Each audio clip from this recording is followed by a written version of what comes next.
We're excited to welcome back to the show Arizona State University professor Rob Gray. Rob, thanks for joining us again. My pleasure. Thanks for having me, guys. Yeah, and a big thanks. I'm guessing you get this a lot, but a big thanks from the coaching world, from me personally. Read a lot of academic papers, try to learn from academics, and it's hard to translate. And you're one of the people out in the world who does academic research and spends the time to help us understand it and apply it. And I think that's really an important role. So thank you for that. Thank you. My pleasure. I try anyway. It's tough. Yeah. But thank you. Yeah. I appreciate that. Yeah. No, you do it really well. I think the Perception Action podcast, your website, all the YouTube content you put out, it's really helpful. Oh, thank you. So before we get into the book, which is called Learning to Optimize Movement, which I got here, it's a great book.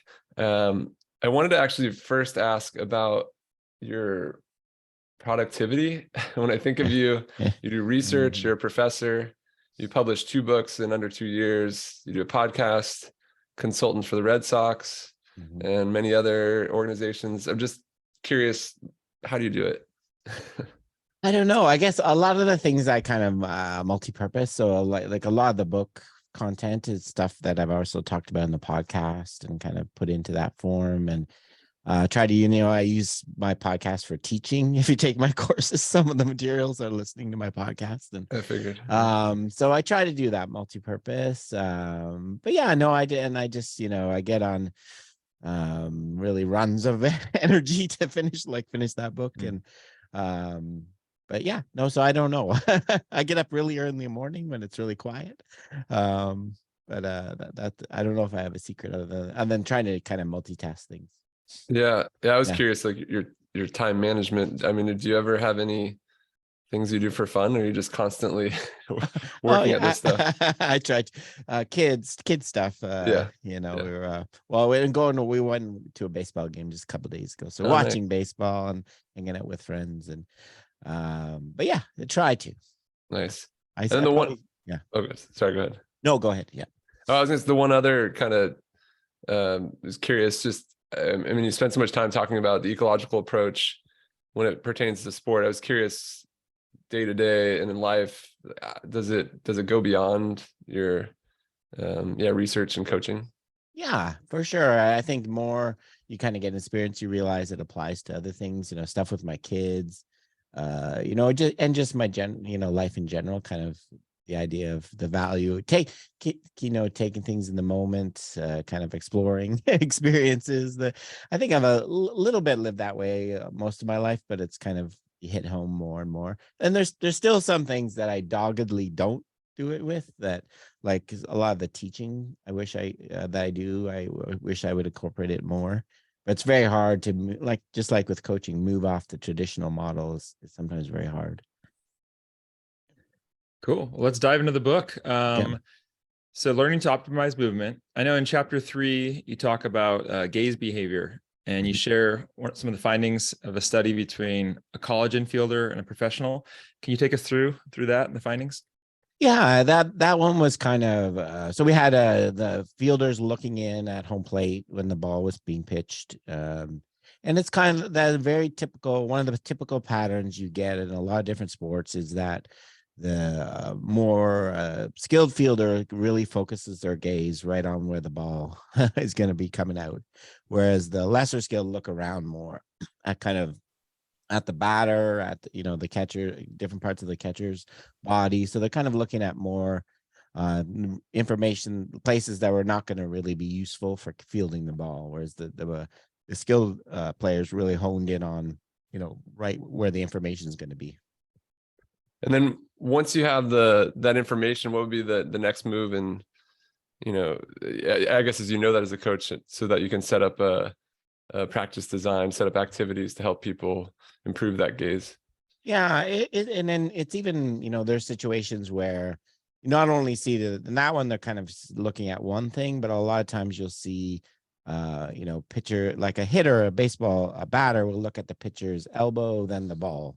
So they not only have one place to kind of shift in a predictable pattern, So yeah, once we kind of learn that, you think the obvious thing would be just look at the back catcher's glove, right? But that works to a certain degree, or move here then there.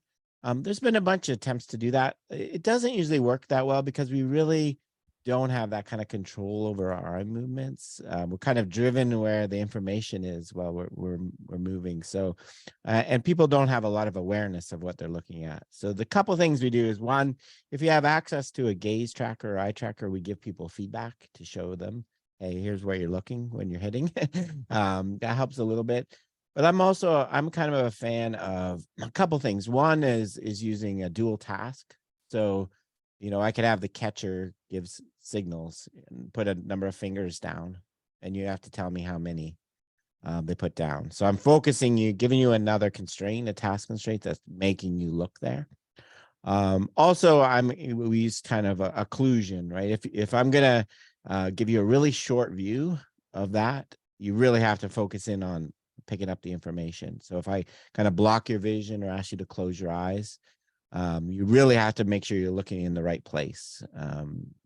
So if I, right after the ball's hit, if I occlude your vision, you better be looking in the right place. You don't have time to get back to the ball if you're not in the right place. So those are some of the things we tried to do. Yeah, those are great examples, really helpful. I'm curious, just as a coach, it feels like it's a little bit easier to see when you see someone maybe change their movement or improve their movement. You could see, oh, they're trying something in a new way. Where, how do you know the effectiveness of, like, I know you said the eye trackers, but those are expensive and hard to have. How can you tell if you've actually improved their search for looking for good information? Yeah, it really depends on the sport and how kind of precise you have to be. Some of it you can get from head movements. So for example, there's a lot of things. Big popular thing in soccer now is they can track scanning. So how much you turn your head before you receive a pass, things like that. And so you can kind of get where the person's oriented, where they're looking by their head movement and body position, in kind of observing without measuring things in super precision, like with eye tracker. Right.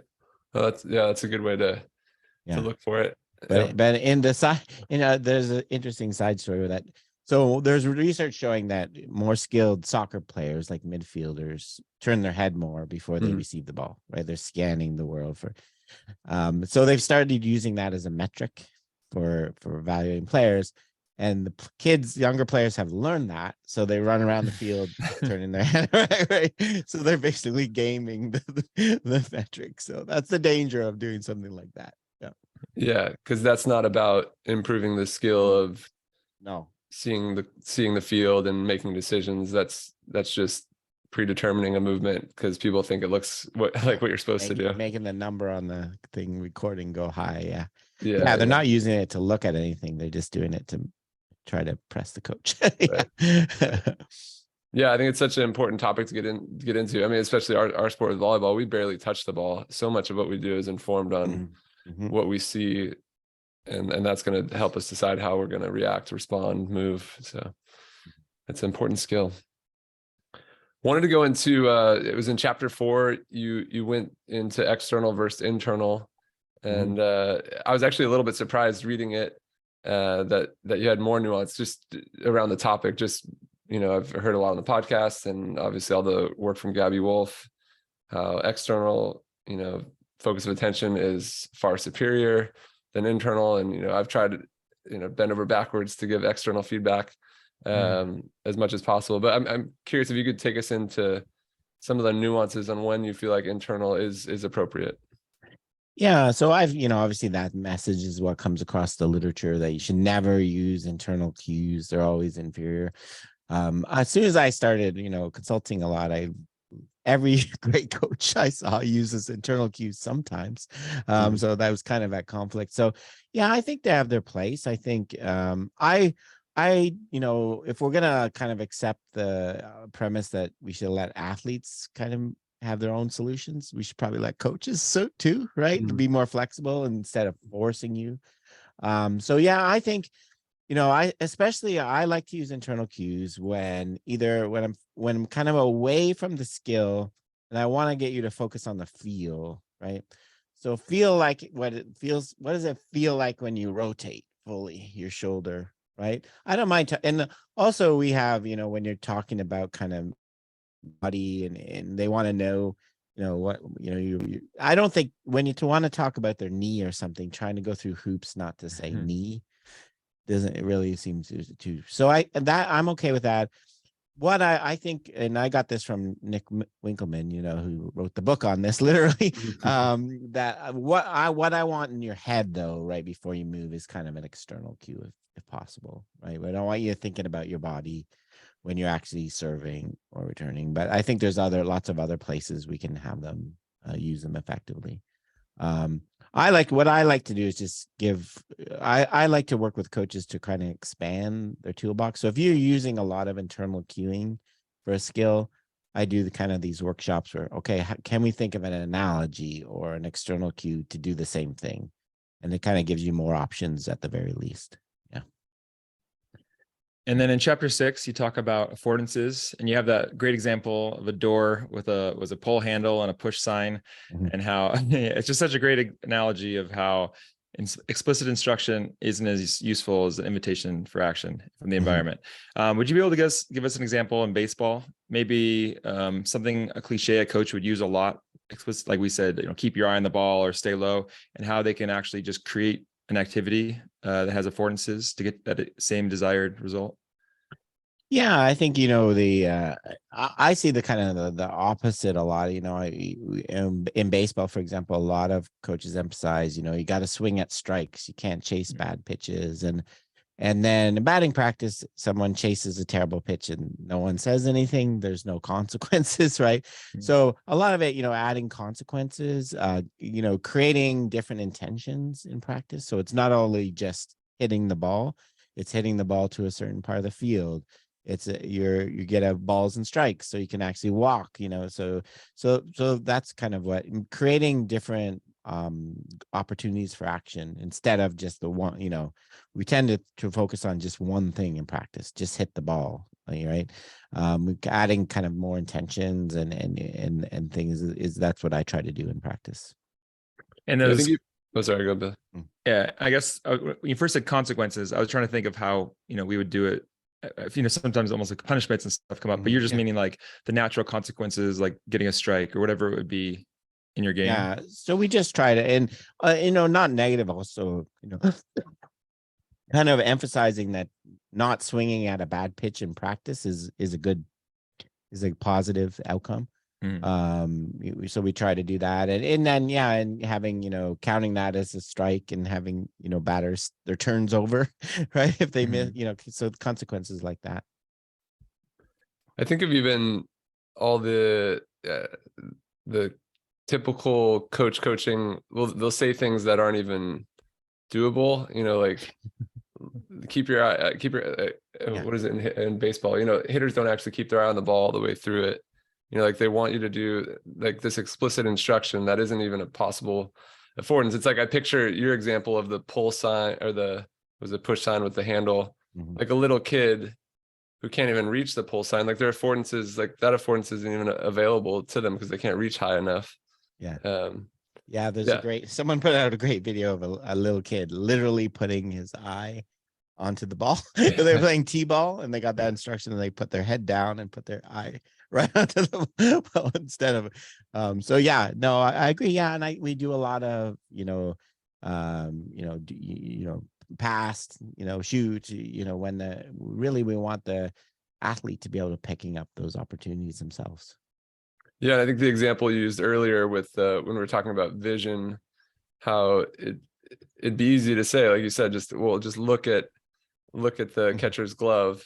But if you're, I don't know, a 12-year-old, a 15-year-old, there's probably a lot more interesting information going on in the environment that I don't really care if you're telling me that. I want to see what the pitcher's doing. I want to see what my friend's doing over there in the park.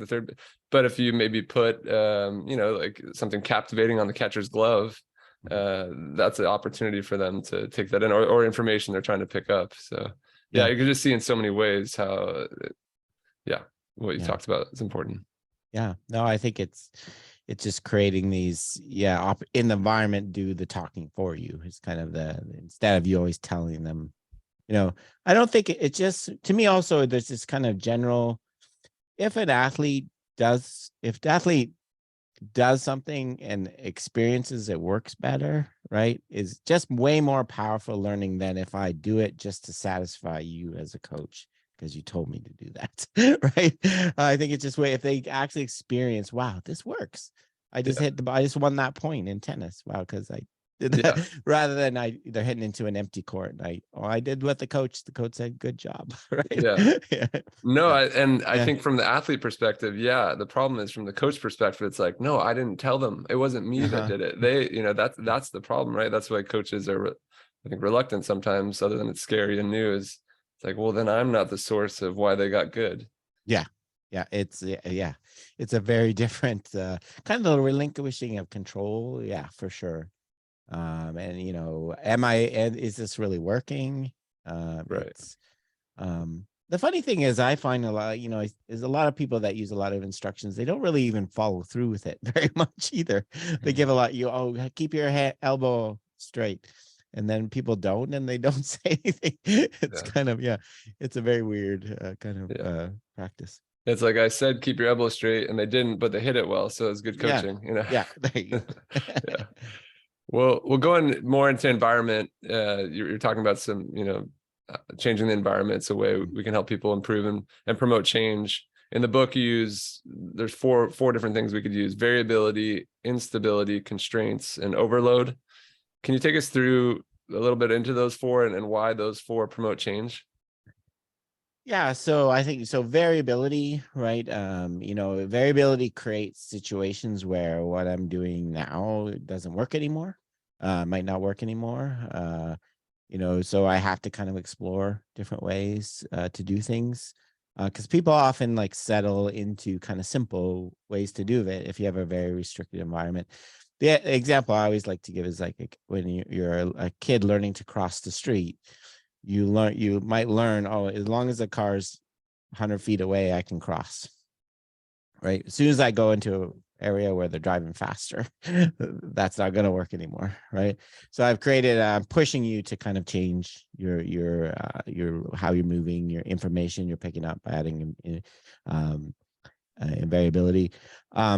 The constraints is even more extreme version of that. I can just literally take away what you're doing.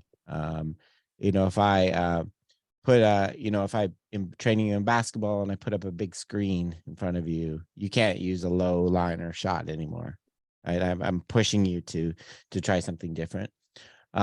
Instability, or I think, kind of our bodies strive for finding stability.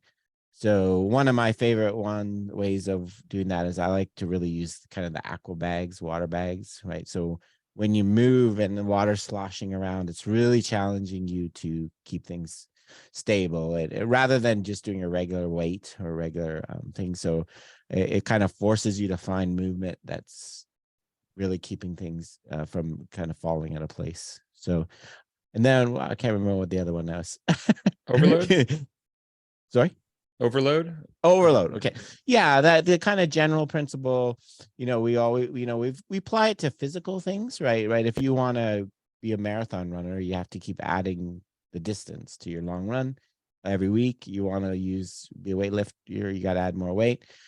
We could do the same thing on skill, right? Adding more variability, adding more higher speeds, right? So pushing you, and to the really cliche thing, we could say, we can make practice harder than the game, right? So we can, in baseball, right, I can turn the pitching machines up so they throw harder than any pitcher you're ever going to face, make the game seem easy. But I think the general principle, we've got to push you beyond your limits a bit and challenge you. What would an example of overload be in baseball? Let's say if you were anti-pitching machine. Mm-hmm. So overload, we can do, kind of occlusion things. So you see less of the ball light and force you to try to hit that way. We could use, we could do a heavier bat, right? You have to get the bat around quicker to hit the ball now. So sometimes we do shorter distance. You can move the pitcher closer. So again, you have less time. things like that. So kind of pushing you, not so much physically, but kind of more in terms of perceptual motor control. Went to our LMU. I coach at LMU and watched our basketball team playing Gonzaga, Gonzaga's always, really high nationally ranked. And we couldn't get the ball past half court for a while. And watching it was like, how could we the athletes are just at a higher level. So how could coach have prepared them for this? I was like, what if they would play like 8-on-5, in practice where it's, 8 defenders against. I was just trying to come up with like ways. It feels like you would have had to overload to be ready for that environment because of the length and the athleticism of the team they were playing. Yeah, that's a good example for sure. The small-sided games to the other extreme. Yeah, exactly. John, have you ever tried that on the beach, like 2-on-3 or 2-on-4? I have. I've done. So Rob, on the beach, typically it's 2-on-2, and that allows for sometimes, because there's so much court, you can get away, especially if like you're playing maybe a team like in practice. You don't always have the same level of competition where you can hit a shot that might not go down against one of the top teams. Like there's so much court you can get away with. So I've done sometimes 2-on-4. So there's 4 defenders, and you have to be really precise. And it ends up being pretty fun too. Yeah. A lot of these things can be really, I challenge people and get them to like, here's something new. Let's see if you can do it. Yeah. And a lot of these things, I first think of it, and then I'm like, man, if I introduce this, my players are going to think I'm crazy. I've gone off the rails. And then you go try it and they have fun and they're challenged in new ways. And it usually seems to go really well. So I think it's a lot of just getting over your insecurities as a coach sometimes. Yeah. And then the idea I have to do something like they would see in the game, right? Once you kind of get rid of that idea and the idea that I can want to create new problems for them to solve, that kind of opens up a lot of options. Yeah.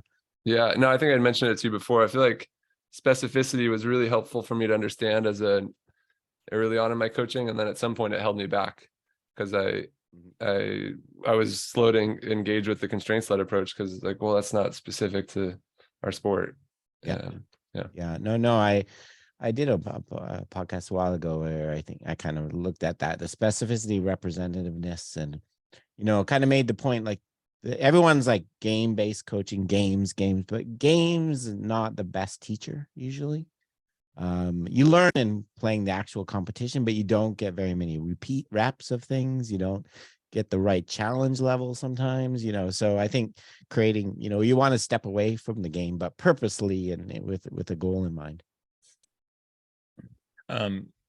So we've spent a little time on the podcast discussing attractors, but since we have you on, can you refresh us and give us a quick explanation, and then also maybe talk about monostability versus multi-stability? Yeah. So the idea of an attractor is if we accept the idea that you can move in all these different ways, right? I can move my body in all these different ways. I have multiple degrees of freedom, options for how to move. There's certain states that seem to be more, you kind of settle in, you get pulled into. And I like to think of it as like a valley. If you're walking along a hill and all of a sudden there's a deep valley, you get pulled in. And there's these certain patterns of movement that human beings, we seem to get pulled into. And they're very stable. Once we have them, it's hard to get out of them. They can be good or bad, right? You can develop a kind of attractors, movement patterns that are really, really stable, that don't work, suddenly don't work when you get to a higher level of play and things like that. But there's these stable states of movement that kind of, we tend to get pulled into. Sorry, I was on mute. And I think I gave my first book, I gave the example of like Tim Tebow, right? Tim Tebow, exactly. Football quarterback, holds his hands really low when he goes back to pass, which makes it take a little bit longer to get the ball out. If he gets hit, he's more likely to fumble. That is a really strong attractor. Coaches tried to get him to hold his hands up it was very much struggle because that was such a strong pull to doing that movement solution. Yeah, so and that worked for him in college because he had the time to do it, right? In the NFL, the time constraint was different. Yeah, exactly. And that's why, constraints. So what causes you to change and pull out in your movement solution and move out of attractors, changing constraints, right? The one that people can try it. Is if I use this thing. If you try to do a drum roll with your fingers on the table, right? If you keep going faster and faster, so drum roll is your fingers are doing opposite things, right? If you keep going faster and faster, eventually your two fingers will hit the table at the same time, because that's called in phase movement. Your body's doing the same thing, because that's a really strong attractor. And the constraint is how the speed at which you play. Once you get a certain speed, it gets pulled in. So yeah, so you have to. We need constraints are going to shape kind of what attractors we develop, what movement solutions we prefer, things like that. And what's the difference between monostability and multi-stability? Oh yeah, so monostability is when you have really one strong attractor. Multi-stability is when you have two. You have more than one. The example I give in the book is when you're catching a ball with like a baseball glove, right? Well, you could catch your ball. You could hold the glove upward or point it down to the ground, right? And most people that have some experience have both of those ways to catch a ball, right? When the ball is hit at your chest height, you hold the glove up. When it's down at your knees, you hold the glove down. That's multi-stability. You have two distinct solutions you can switch between. Sometimes you see, not like kids when they first learn, they'll try to pull their glove up really high with it pointing down really awkwardly to try to catch. So they haven't developed that other solution. They only have this one way they know how to catch. So yeah, it's having kind of multiple solutions you can switch between, multiple attractors. And so if a kid just has that monostability, right, where they can only catch it one way, how do you develop the multi? Like, how would you help them develop new attractors? Or I guess would they be fluctuators? Or Yeah, so a couple of first changing the constraints, so getting the high having to catch balls hit high to them, protect their face. Yeah, and just kind of, and then there's also ways you could constrain the actual movement pattern, like have some sort of obstacle, something like to get them in that other position quicker than just letting them find it themselves. That's great. So it seemed like in the new book, you spent a lot more time, might be put under the like mental side of the game. Would that be fair to put it? Like stuff like pressure and anxiety and yeah, maybe stuff moving on beyond basic kind of perceptual motor control. Yeah, which the first book I don't think covered too much of that. And when I think of you, I don't think of that side. So it was kind of fun to hear your insights on those things. And one of them was chapter 15. You talked about learning how to handle pressure. And there's this study from Gav Lawrence in climbing. Would you mind sharing the findings from that? Yeah, so there's a lot of research kind of showing the benefits of pressure training, not only for preparing you to handle pressure, like preventing choking under pressure, but also it just seems to kind of help actually learning the skill. It kind of puts, more challenge on you and things like that. Gav, the one he found was this really interesting kind of specificity effectives. When you train under just low pressure all the time, right? So there's no, you don't learn as well. And you don't perform well under high pressure. You kind of struggle. But the same is true when you perform under high pressure all the time. When you actually get into low pressure environments, you don't perform as well, because I think you learn that you kind of need that adrenaline almost. And I think, so I don't recommend, I think pressure training is great to add, but you don't want to do it too much, right? You don't want a person to always have to be pushed that way. It's going to be exhausting too if you're always, every practice you have some sort of pressure put on you. I think it's very mentally exhausting. But yeah, that was kind of the study, what they found.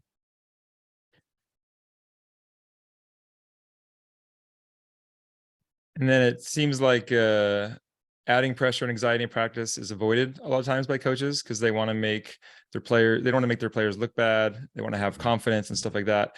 What would you say to a coach who wants to make their players perform well in practice, who thinks that, like perfect practice makes perfect? So I think there's room for that. I think as long as I think, if you want to have a practice the morning before a big tournament, there's nothing wrong with those type of practices. We just know that for them to improve and learn and develop, that's not gonna.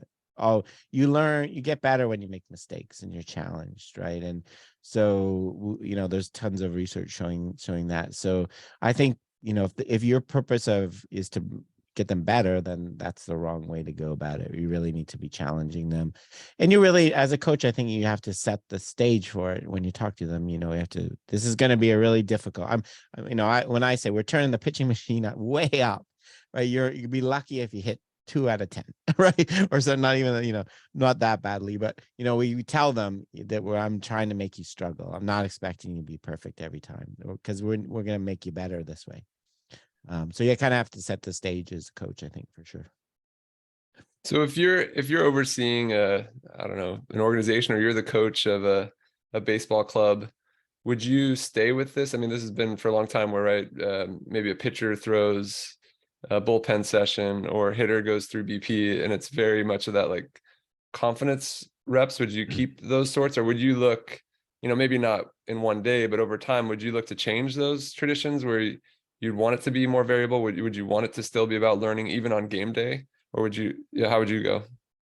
Yeah, I would definitely change it if I could, right? Having not, getting you a little more variability and exploring.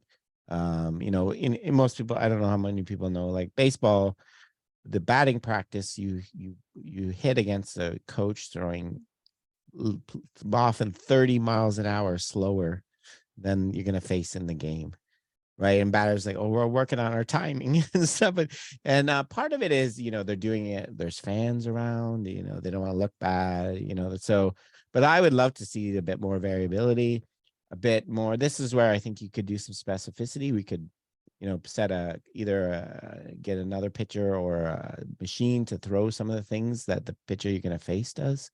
They're kind of mix of pitches. And so, yeah, I would love to do more with that. It's a hard sell for a lot of people, though, but I would love to break in more of that.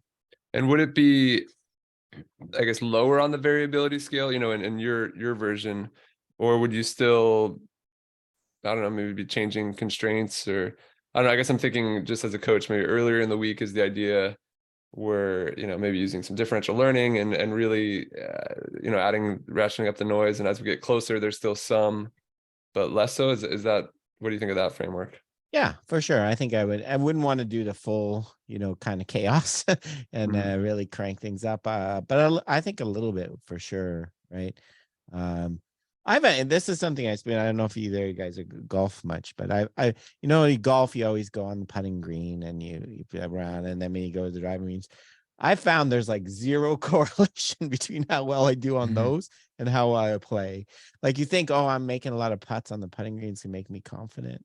No, or make me, you waste them all, so I find, I would rather kind of have a little variability. I think it's good physical warm up too. So, but you can't go too far. You're right. No, I think of that with Billy and I. Billy's still competing professionally, and I played beach volleyball professionally. And I think of the amount of warm-ups where I felt like I was just couldn't do anything wrong. Everything was just, everything was just on. And then the match comes and you can't do anything right. And then you have another one where the warm-up is just messy and you're struggling. And then, the match goes really well. So I think when you reflect on that, you're like, well, what's the point of confidence reps and warm-up? Like what, if I'm going to warm up, and you play a professional sport, you're going to warm up so many hours through a season. What if they were all learning? They're one, getting your body ready, but two, what if you were learning in all those and you did have variability? Then imagine, what sort of player you could be compared to the person who's just doing confidence reps. So yeah, it's a lot of time. You're right. It's a lot of time. Yeah. Yeah. So I'd push people. I mean, I think I guess it's just the challenge of, like you said, you've got to, I think, meet the athletes where they are, and maybe we're in sales a little bit. You got to convince them of the opportunity. 100%. Yeah. Yep. Rob, I want to go back. You mentioned the variability in practice of, I guess, anxiety and stuff. And I would think that, like, the more intense, high stress all the time, it's more representative. You're pushing your athletes. Is the reason you wouldn't do that because they couldn't handle the load, or is there some benefit between oscillating between it? Yeah, I think, probably the latter. I think you're right. Really elite athletes are used to that. The thing that I want to do in pressure, though, I don't want to make it, what pressure training I like is it is going to be kind of a struggle to handle. I think if you do it right, I don't want to just make, okay, whoever gets the most hits on the next round wins. Like, batters are used to that all the time. That's not really what I like to do. Is the person gets the fewest hits has to do a talk and speak in front of the rest of the team, or they have to sing karaoke, right? Something they're going to be uncomfortable with, and Some Tom because Waits. yeah, there you go. Because I want them to start thinking about what happens if I fail here, because that's what you want them to get used to. Kind of so to me, it's that's a lot to kind of, if you do that all the time on people. And it only works so many times. That's the other thing too, because you can't really simulate the pressure of a real competition. You can do a lot of little tricks like that, but you can't. After a while, they'll kind of lose their effectiveness. So I like to space it out. So, and then, yeah, the idea of like adding pressure effectively is maybe doing something, unusual that they're not used, like something you have to think of something. Yeah, because they get into a routine of like, oh, I know I need to run lines, or I need to, mark my low number on the board or whatever. So just varying that maybe creates a different feeling of anxiety. Yeah, kind of social pressure. Interesting. Being a part. Yeah. So kind of getting, that's one of the things you find in research. It doesn't really have to be that specific to the pressure. Type of pressure doesn't have to be the similar to the what. You just want people to start thinking about what happens if I fail here. And you need to follow through on it, or can you just threaten them and then? Usually, if you're gonna do it again, it's kind of fun you need to it do. Twice. Yeah. Because the other players, they like if they like to see the other person suffer through it, and it kind of puts it in their head next time, right?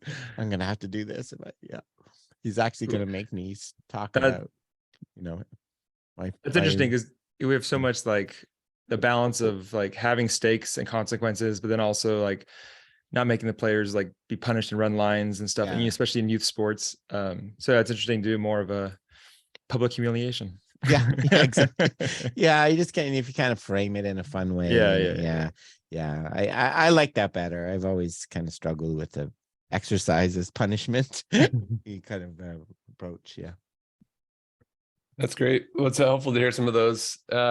Wanted to go into chapter 14, where you talked about challenge point hypothesis, and how the kind of barometer that coaches can be aware of is this idea of 70% success. So there's a little failure and a good amount of success. What do you recommend if coaches design an activity, but players are, crushing it? They're aiming, the goal of the activity was to get to that 70, but players are at 90, 100% success. What could coaches do? Yeah, there's, that's when if it was like, a passing drill or a hitting drill, add and crank up turn up the variability a bit, right? Let's change the angles the ball's coming to you from, the speed at which it's coming to you.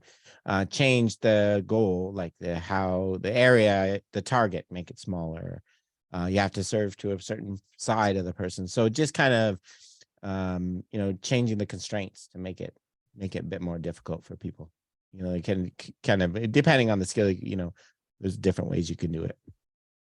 And then, especially, I guess, in youth sports, for beginners, what if there's too much failure? Like we see them kind of drowning in these activities. Do you have any thoughts for coaches to adjust?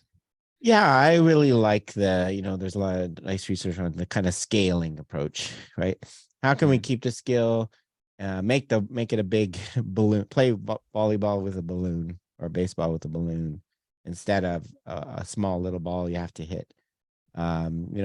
Shorter courts, some lower nets. Like, let's keep the skills, basically the same, but change things to make it easier to get some success. That's what we try to do, rather than the urge to pull it apart, right? Like in baseball, we have T-ball, right? So you don't have to hit the moving ball, you just set it still, which, I don't think there's any transfer at all, right? It's a completely different kind of coordination pattern. I'd much rather see you use a big, easy floating ball that's easy to make contact with. that you still have to hit out of the air. That would be preferred. Yeah, don't you guys have T-ball in the major leagues too? I see the Yeah. We do. People like to still use them for a variety of different things. crazy. That's when, you know, like you talked about meeting people halfway, you know, meeting people where they are. That's where, you know, can we add a little variability to the tee, make them shorter, taller, change the position. Also, you know, I'm a big why you want to use it, what's it for? That's my big kind of thing I have to talk about. Yeah. So if you were the czar again of Little League, and you're, instead of doing T-ball, you did like a giant easy to hit ball, would you still need to have the pitchers pitch overhand, or could you make it more like a softball? Like, is that representative? Yeah, I think, you know, you have to, I think I wouldn't worry about that, you know, at that level. I think as you get higher up, for sure, right? As we get higher up, we start to worry about, you know, even in baseball, soft toss, they still do a lot of underhand toss, and we try to, okay, so let's switch to throwing little like that, throwing overhand. It gives you more representative. So, but yeah, I don't think you have to have everything there right away. You know, I just want them to be able to time their movement using information about a moving object, you know, whether it's the same kind of angles and stuff. We can add that later on.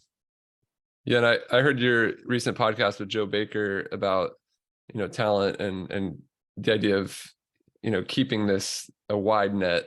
And it seems like with T-ball, you know, what was it, 0.001% of them will maybe even play varsity baseball.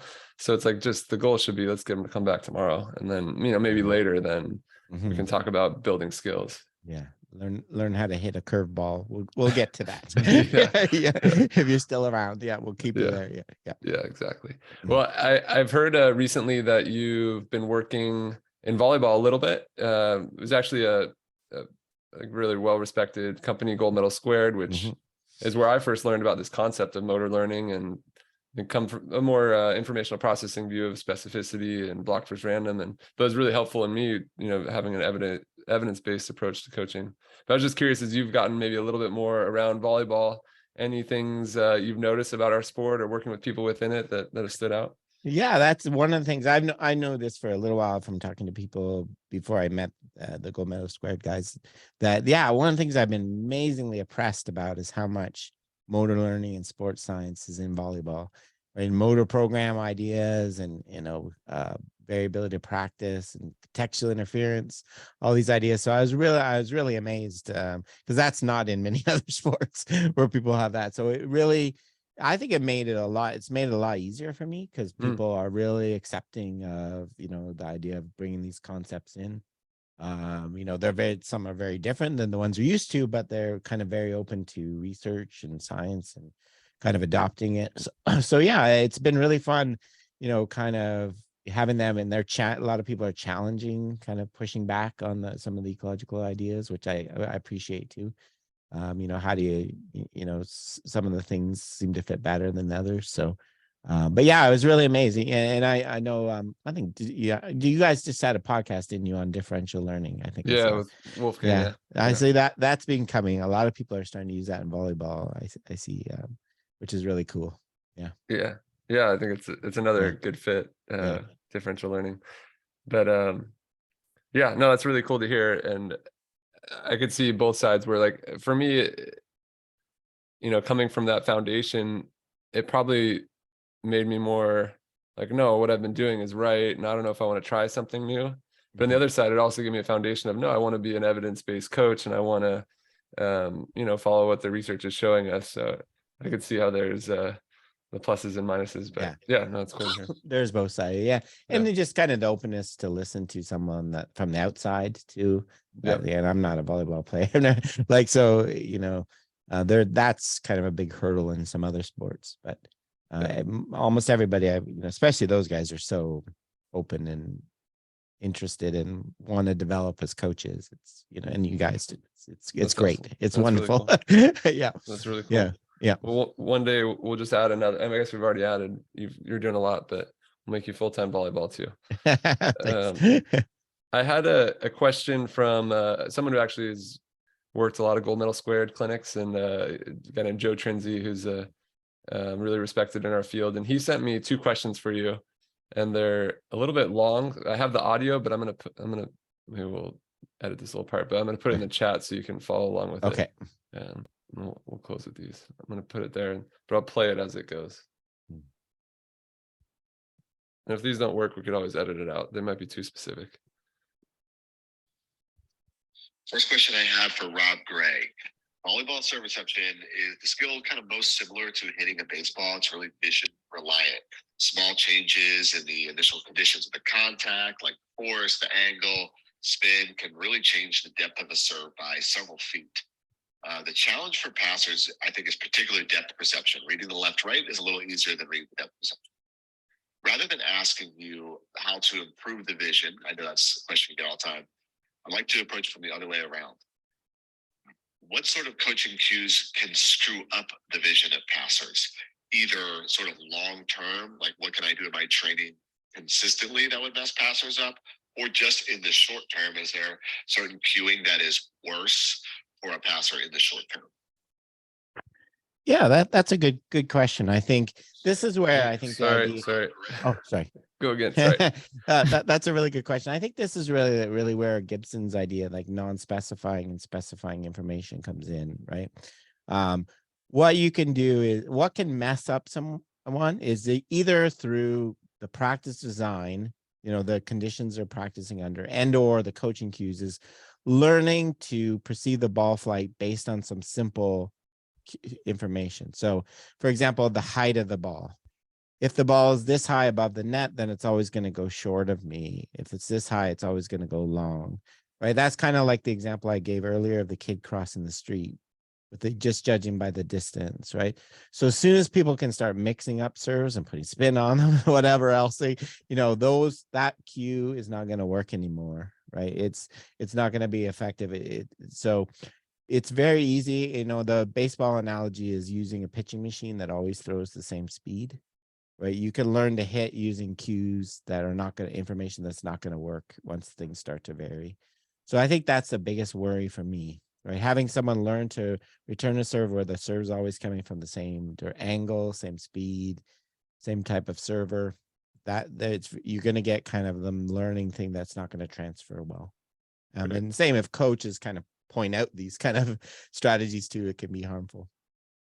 All right, he's got one more. This one's even longer.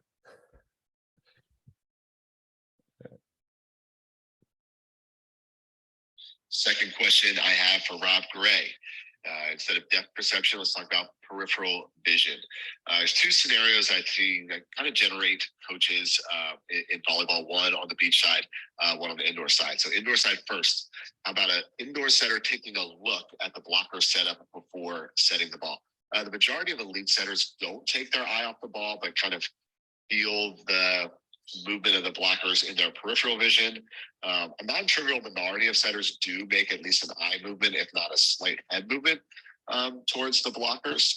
And then over on the beach side, how about a beach volleyball attacker looking at the defender spike? Most of them don't outright take their eye off the set. They'll see the defender kind of peripheral vision or get a call from a teammate. But a non-trivial amount of attackers do take their eye off the set to look at the hitter. To look at the defender before they hit. So it's kind of a 2-part question. First, let's assume that we don't want to take our eyes fully off the ball and we want to improve our peripheral vision. What are some of the best practices to improve a setter's ability, for example, to set backwards when the block shifts forward or vice versa, or to improve a hitter's ability to hit the ball cross court when they feel out of the peripheral vision that the defender is moving to the line?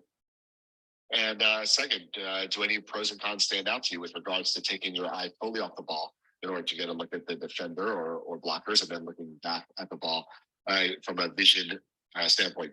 Thanks, Rob.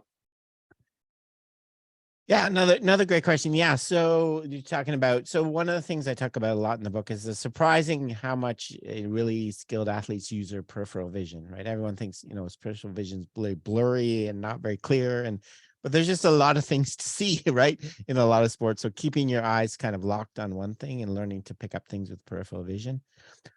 Whether that's a better strategy, I think in general, but I do think people can learn to use the shifting around The big con, right, is while you're moving your eyes from one place to the other, you're essentially blind, right? Things are all blurry, you can't really see. So Mm. you really have to use that strategy well. Right? You have to time if you're gonna, and but we haven't, baseball players do this when they're running to catch a ball, they'll look at the wall, Yeah. then they'll look back. Right? You can learn how to do it effectively, but it is a skill. So I don't think either one is necessarily better or worse. I think the shifting around is a bit harder, but sometimes it's necessary. As far as improving peripheral vision, I think it's just creating task constraints that require you to use it, right? Whether, you have a task where you have to watch a ball coming in and there's the person you have to pass to is going to be in different positions or moves kind of in the last second, or even just secondary tasks where you have to kind of perceive something, a color, a sound. I'd much rather it'd be a player that you're going to hit the ball to, but those are kind of some of it. So creating tasks where you need to pick up stuff in your peripheral vision it sounds obvious, but that's kind of the way we try to do it. I have a follow-up. So I guess kind of like Joe's saying, when I'm attacking the ball, I usually, I guess a lot of times do take my eyes off the ball, look at the defender, and then get back on the ball. Mhm. But if I was trying to train my peripheral vision, and let's say I was having the defender hold up a number or move or whatever, but I was relying on the look rather than the peripheral vision, Mhm. as an athlete, would you be like, oh, that's just the way they're solving the problem, great? Or would you try to constrain that to make sure it was a peripheral vision drill and not like a head fake drill? I like to I would say, if they're doing well, I would say that's fine. A lot of the drills, what I like to think of it, I'm not trying to force you to do something different. I just want to get you to experience. So maybe it's another option you could use. Mhm. So if I did set up a drill, I wanted you to do your peripheral vision, I'd probably want you, even if you're good at the shifting, I'm just trying to give you a new problem to solve and kind of giving you more solutions in your bag. But yeah, I don't think I would want to, if someone really, they preferred strategy in the end, I don't think I'd want to push it too hard, trying to get you to change. Nice. Well, just to close, wanted to highlight the podcast again, and was excited that you made this year on the Perception Action podcast the year of the coach. I was curious at what inspired the idea, and I know you've put out about 3 interviews, I think, with different coaches. What have you learned so far? Yeah, so I had a lot of people kind of asking, how do I get into this? How do I, I have a lot of questions. And so I just kind of spontaneously, wow, why don't we focus on the acquisition of the skill of coaching instead of the acquisition of the skills of hitting and catching. So, and then I just had I thought I have these kind of network of people that I've talked to. I think hearing their experiences and what they've gone through, I think people seem to really enjoy those and find them useful. How people have kind of the struggles and the successes of trying to move in this direction. So yeah, so I have a lot more of those coming this year, and along with some topics kind of specifically focused on coaching, like how do I observe movement of my athlete? How do I learn what to look for and things like that? And how can I create constraints for coaching so that I develop my coaching skills? So yeah, I think it's gonna be fun. I just kind of, it's kind of pushing me in a different direction. So I thought it'd be fun. Cool. I'm excited. And when's the next book coming out? It's been a while. There's a thought. I have an idea. I'm kind of probably not for a while. I said that last time. I don't know. I have an idea for one though, but I still gotta, I'm getting busy right now with other things. Yeah. We'll see. I couldn't believe when that second one came out. I was like, didn't the first one just come out? How did he do it? I just I had a lot of things. 2023, a lot of things going on, so I just pushed hard in the end to get it out, or else it would have been 2 years from now. So, but yeah, so yeah, there'll probably be another one along the way. Cool. It's a lot of fun. People still, I mean, this one's just come out, so we don't need to get ahead of ourselves. Stay present. Can go get the best place to get the books on Amazon. Yeah, that's or my perceptionaction.com is my website with my podcast and all the book stuff, and so yeah, it's fun. Yeah, that's the best place to get it for sure. Cool. Well, we appreciate the 2 books. We don't need more, but if you want to write them, it'd be awesome. Thanks for everything you've done again, and thanks for the time today. I know you're a busy guy. We really appreciate this time. Oh, my pleasure. Like, good talking to you guys. Good talking to you too. Okay. All right. Thanks, Rob. Thanks a Yeah. lot. Thanks, guys. Talk to you later. Yeah. Yeah, we'll send you some good music. Okay. Sounds good. Put it in the, if you wouldn't get sued, you could put it in bumper. Yeah, music. I was gonna say, what intro song should we put on for Rob? Some There you bad go. bad music. So, Rob, Just if you- avoid putting real music in any podcast that all. Well, lots of people do it, but I did. Rob, so your walkout song,